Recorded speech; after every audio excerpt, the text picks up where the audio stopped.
DPCM in arrivo nelle prossime ore. In Veneto pressione sugli ospedali. Zaia, non siamo in fascia da lockdown, ma dobbiamo evitare di entrarci.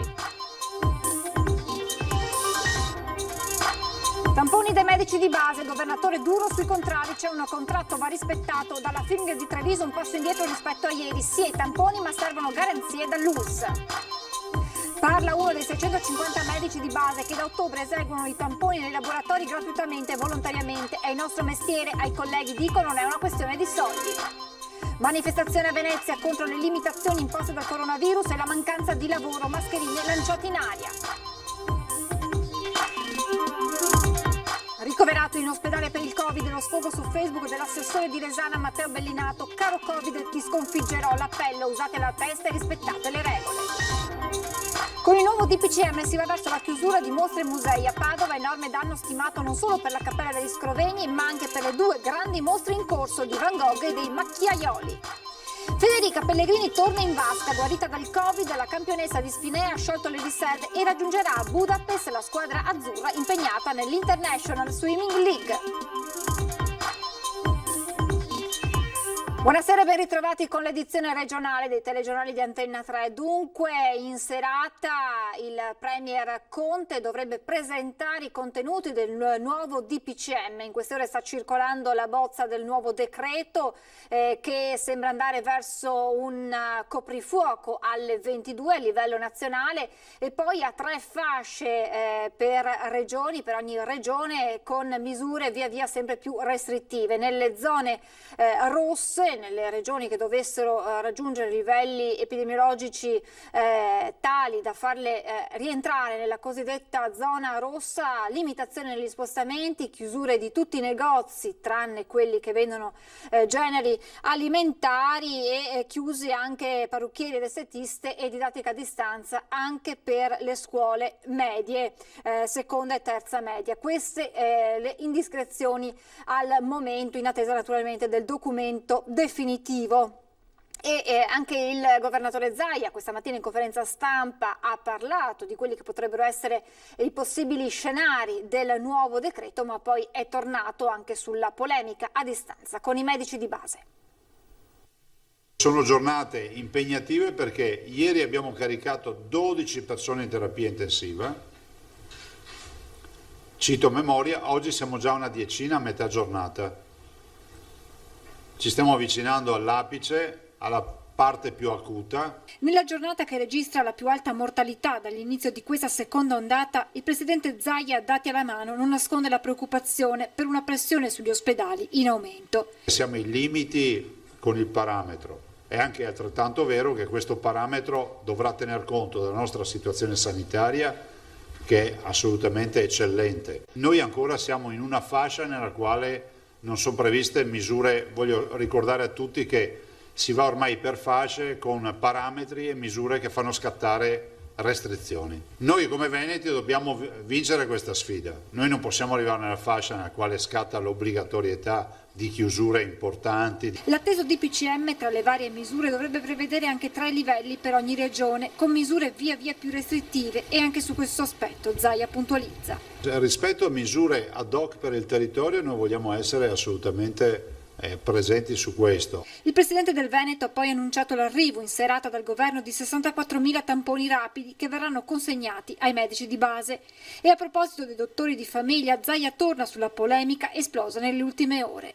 È ovvio che la situazione non è facile, ma è facile per un medico ospedaliero operare nella terapia intensiva, nelle infettive? È facile per qualsiasi nostro operatore operare? I medici hanno massima libertà nell'attuare l'accordo, ricorda ancora Zaia. Se un medico decide davanti al piazzale di dire un'ora ogni mattina faccio il drive-in nel piazzale comunale, non è mica vietato. E se dice ma c'è la rugiada, c'è la nebbiolina, ci sono queste storie qua, c'è sempre la protezione civile a disposizione per mettere un gazebo per andare sotto con la macchina. Mi danno materiale gratuitamente, poi mi pagano perché viene remunerato 18 euro a tampone, mi dessero un pacchetto di tamponi per poter rispondere direttamente ai miei pazienti, io lo trovo una roba, a me sembra di buon senso. Dall'altra parte abbiamo 11.000 medici in ospedale che sono lì a testa bassa che lavorano. E ieri in serata era arrivato un ulteriore strappo da parte della FIMG di Treviso, che aveva parlato di tono arrogante e insopportabile del governo regionale. Invece di preoccuparsi del tono del Presidente della Regione, dicano ai cittadini se vogliono fare i tamponi oppure no.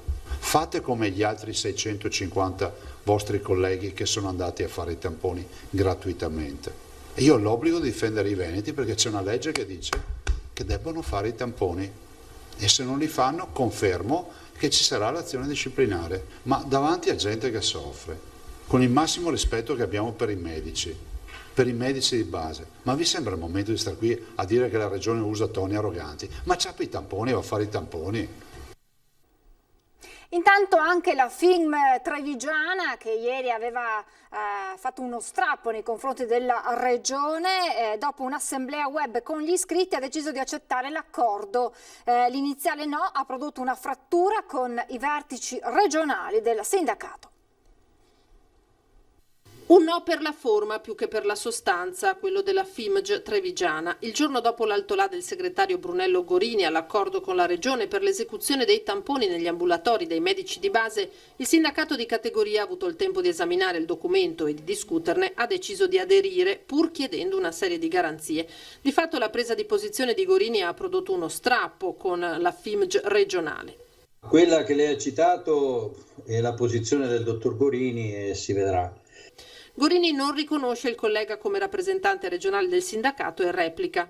Certo, io parlo per Treviso e lui parla per Padova.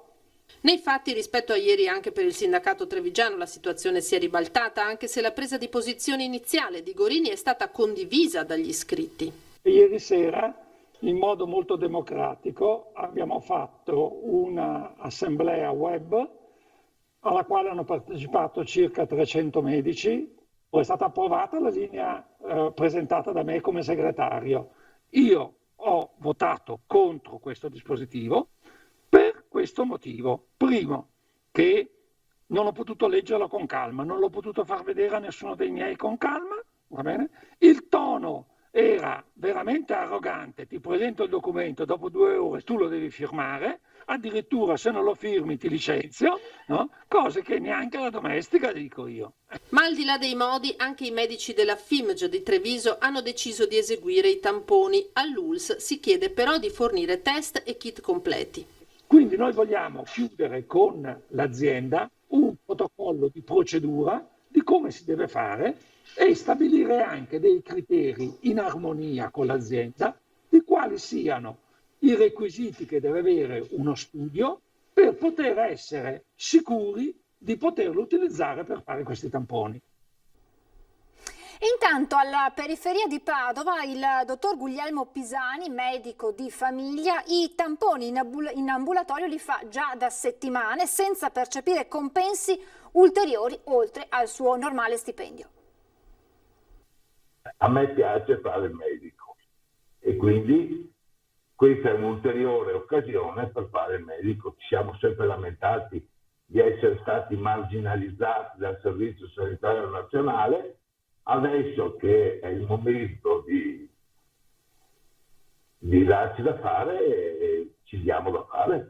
Guglielmo Pisani, medico di base a Camin, periferia di Padova, i tamponi in ambulatorio li esegue già da 3 settimane. Affiancato dalla dottoressa Alice Ronsisvalle, corsista al primo anno in medicina generale, ne ha già effettuati una 50. Ha iniziato, spiega, quando i numeri del contagio sono tornati a salire e i punti tampone sono andati in difficoltà. Non ho il tempo per andare a svolgere il lavoro dei tamponi in un'altra sede, perché rimane, oltre al Covid-19, ci sono tutte le altre patologie che ci sono sempre state. E quindi aggiro l'ostacolo proteggendo la dottoressa qui presente e concentrando questi pazienti con un LAS al di fuori dell'orario di ambulatorio e concentrandoli alla fine del mio orario di ambulatorio, quando poi posso sanificare l'ambiente e con un intervallo tra i vari pazienti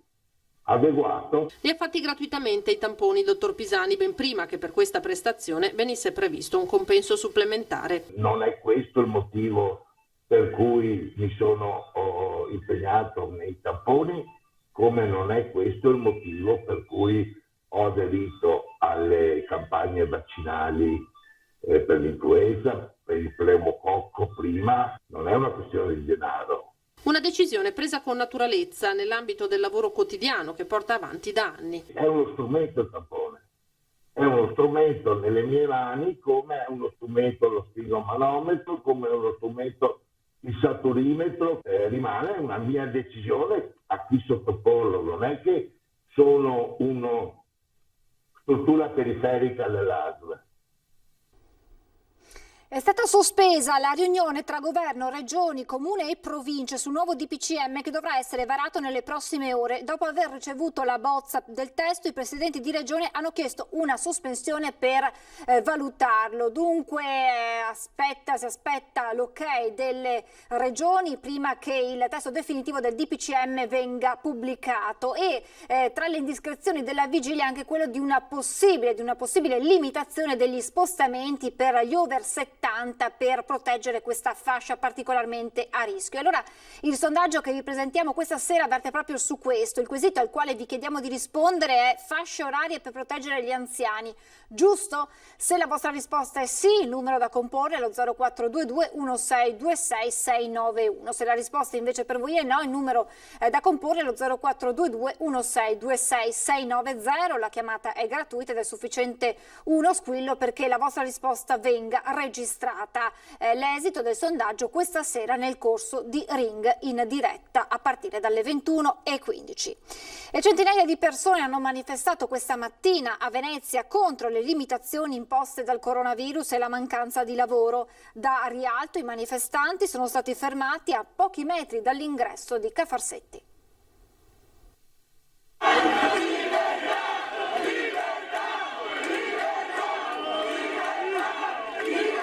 Mascherine sventolate per aria e cori inneggianti alla libertà.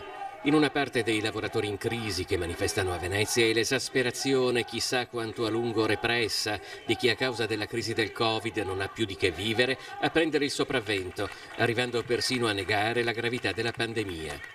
Una manifestazione nata spontaneamente, sostanzialmente senza organizzatori ufficiali, quella di Venezia, una città che dopo decenni di politiche e di sviluppo economico monoturistico si ritrova letteralmente in ginocchio. Il gruppo di manifestanti che si forma a Rialto a metà mattina si ingrossa velocemente e marcia compatto verso Ca' Farsetti, la sede principale del comune di Venezia, è rapidamente barricata dalle forze dell'ordine. La folla invoca a gran voce sindaco e assessori, vorrebbe che qualcuno scendesse giù. Tra chi manifesta qui c'è di tutto: gondolieri, guide turistiche, commercianti ambulanti, portabagagli, a testimonianza delle decine di migliaia di persone la cui sopravvivenza dipende da un turismo di massa che oggi non c'è più. Quello di Venezia è stato uno sviluppo economico disordinato che ha finito col generare categorie di lavoratori fragili, spesso senza tutela, abbandonati a se stessi, praticamente senza reddito, nel momento in cui il flusso di visitatori si è interrotto. Prima o poi passerà anche il Covid e Venezia tornerà il paese di Bengodi da sfruttare turisticamente in ogni suo metro quadrato, ma al momento la crisi sociale che si respira in città si sta avvicinando pericolosamente ai limiti di guardia. E le conseguenze della crisi indotta dal Covid ha provocato gravi danni ad un'economia come quella veneziana, l'avete sentito anche nel servizio, che si basa sul turismo. In tanti non lavorano infatti da mesi. Lei che mestiere fa? Portabagagli. Com'è la situazione? Zero da novembre dell'anno scorso abbiamo fatto un lavoro, 0 lire, zero introiti. Siamo ambulanti in riva degli Schiavoni, un banchetto di specialità veneziane, e attualmente soffriamo come tutti questo lockdown che chissà se ce lo impongono un'altra volta. Io faccio il gondoliere. Com'è la situazione? La situazione è che noi siamo da novembre che non lavoriamo, abbiamo veramente delle difficoltà da andare avanti con le famiglie, con le cose che abbiamo, anche le gondole, le cose devono essere manutenzionate, i traghetti, tutto. Teniamo duro. La crisi del Covid ha quasi azzerato il turismo a Venezia. Se gli ultimi dati parlavano di più di 20 milioni di visitatori all'anno, è facile capire la quantità di lavoratori e di categorie di lavoratori che si sono improvvisamente trovate senza occupazione e a volte anche con pochi sussidi per andare avanti. quelli che praticano bene le situazioni, che parlano molto bene, dovrebbero levarsi le paghe ma per un annetto, i signori politici o chi per essi, chi di dovere, e fare delle cose concrete, aiutare anche questa cittadinanza a lasciare uno stipendio, 2 stipendi a pro delle persone che hanno bisogno. Se fai dei provvedimenti così importanti di chiusure e robe varie, devi anche associarci, affiancarci vicino anche un ristoro subito, non aspettare le proteste del... Lei è arrivato qualcosa? A me sono arrivati 600 e 1.000 euro, basta. Tra chi a Venezia manifesta contro il DPCM, il timore è ora di una ripetizione del lockdown di primavera, anche se probabilmente con i confini chiusi o semichiusi in mezzo mondo, ciò che decide il governo italiano riveste ormai un'importanza molto relativa. Nel primo caso a livello di partita IVA lo Stato ci è venuto incontro e in questo caso qui ancora non sappiamo nulla del nostro futuro o di quello che sarà dei nostri figli. Se ci levano il turismo qua andiamo veramente molto male, anche perché Venezia vive l'80% di questo. Come si fa a vivere se non si guadagna niente? Come si fa a vivere? Una bella domanda. Magari qualcuno si è messo via qualcosa negli anni e vive di quello, altri vengono aiutati dai genitori che magari sono in pensione e ognuno cerca di arrangiarsi alla propria maniera. Ci fermiamo adesso per qualche istante di pubblicità, tra poco.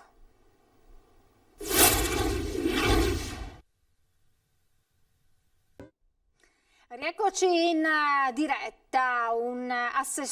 L'assessore all'ambiente del comune di Resana in provincia di Treviso ha contratto il Covid e con un post su Facebook ha raccontato la sua lotta con la malattia. Caro coronavirus, sei arrivato silenzioso, in maniera subdola mi hai contagiato. Fa niente, passerà anche questa. Dopo giorni con febbre altissima mi hai fatto rimanere senza respiro, sembrava di avere il fuoco nei polmoni.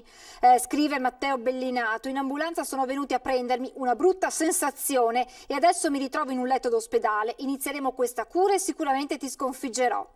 Queste dunque le parole di Bellinato dai primi sintomi fino al ricovero in ospedale. Questa è la foto appunto nel letto dell'ospedale dove si trova ricoverato dopo aver contratto il Covid. Bellinato poi lancia un appello: il Covid non conosce età, dimostrate buonsenso per voi stessi, per gli anziani, per i bambini, per i medici e infermieri che sono sempre in prima linea. Parroci contagiati tra Preganziol e Casale, restiamo dunque in provincia di Treviso, dove sono state annullate le celebrazioni per i morti. A San Bugè, frazione di Preganziol, ha chiuso anche l'asilo parrocchiale, continua l'opera di contact tracing dell'USL 2 tra i fedeli. Abbiamo sentito una signora qua che c'era l'asilo chiuso e non ce ne siamo neanche accorti che lo abbiamo qua davanti e dopo ha detto che ci sono qua i preti. Proprio qui nella piazzetta di San Bugè, in meno di 100 metri in linea d'aria, da una parte c'è la vecchia canonica dove il parroco Don Gabriele si trova in isolamento, positivo al Covid e con febbre, dall'altra la scuola materna parrocchiale chiusa per precauzione per possibili contatti tra il prete e le maestre. Le persiane sono abbassate e gli scivoli vuoti. La signora che abita vicino a casa mia mi ha detto di tenere casa la bambina. E adesso veniva qua e ho visto chiuso e ho immaginato che piacerà del tutto. Sì, sono preoccupata perché ho proprio l'età giusta del pericolo.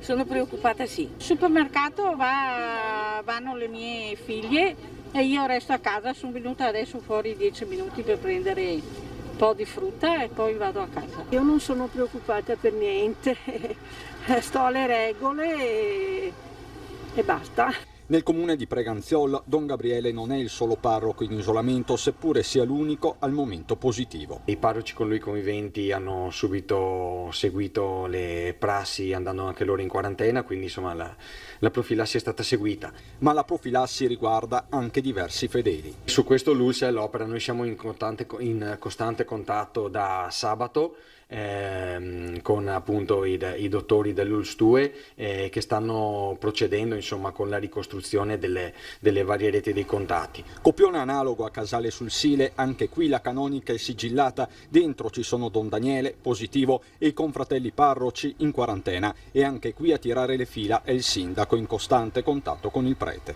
Oggi ci siamo sentiti questa mattina con Don Daniele Fortunatamente gli è passata la febbre, è sempre in contatto col suo medico curante e quindi ci sono buone notizie. La chiesa, grazie ai volontari, rimane aperta e quindi i fedeli che vogliono recarsi a fare qualche preghiera, la chiesa è accessibile.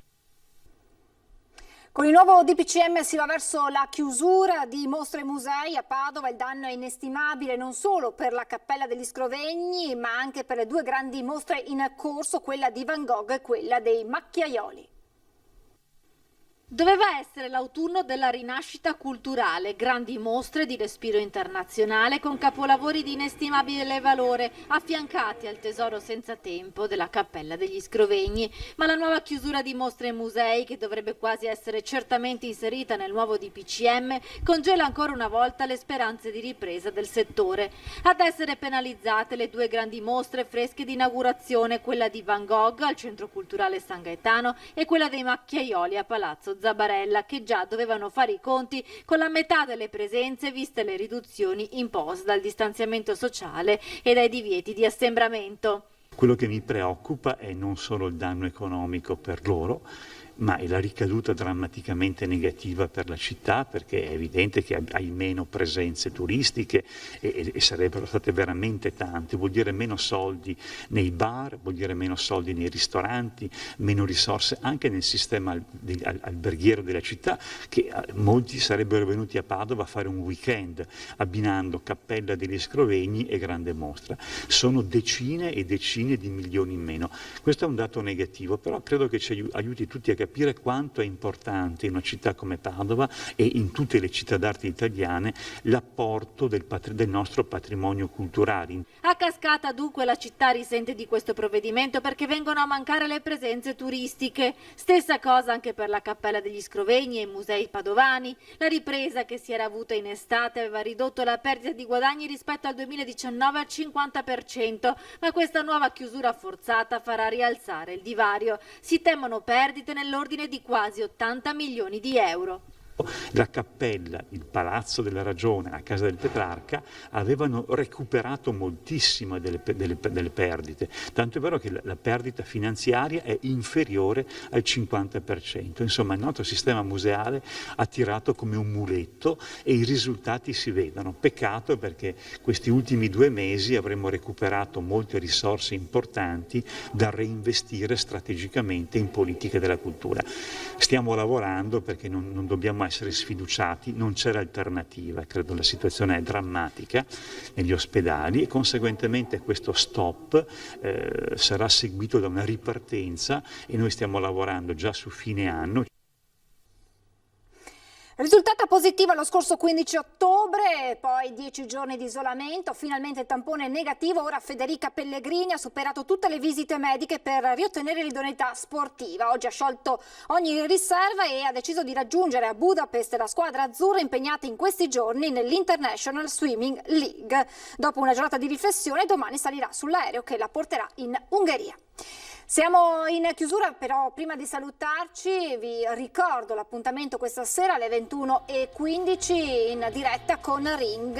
Ospiti Vincenzo Marinese, presidente di Confindustria Venezia Rovigo, il senatore Andrea Ferrazzi del Partito Democratico, Roberto Mercato della Lega e Marco Bonet del Corriere del Veneto. Appuntamento dunque alle 21:15 su Antena 3 con Ring. È davvero tutto per questa edizione, vi lascio come sempre alle previsioni del tempo. Grazie per essere stati con noi e buon proseguimento di serata.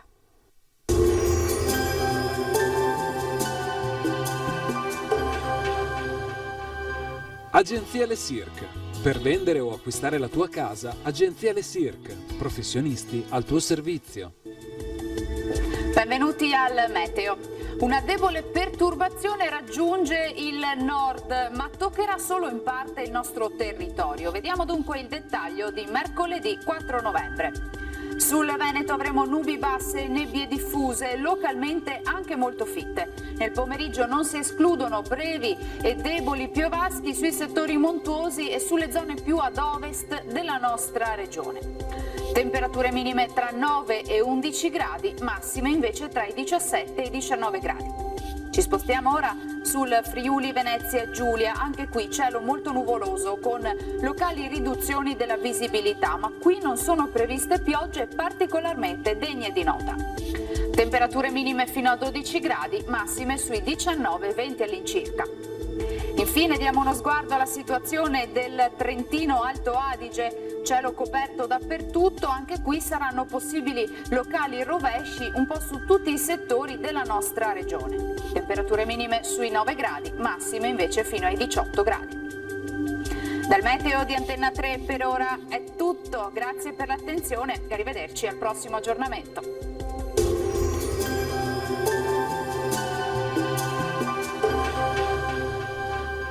Agenzia Le Cirque. Per vendere o acquistare la tua casa, Agenzia Le Cirque. Professionisti al tuo servizio.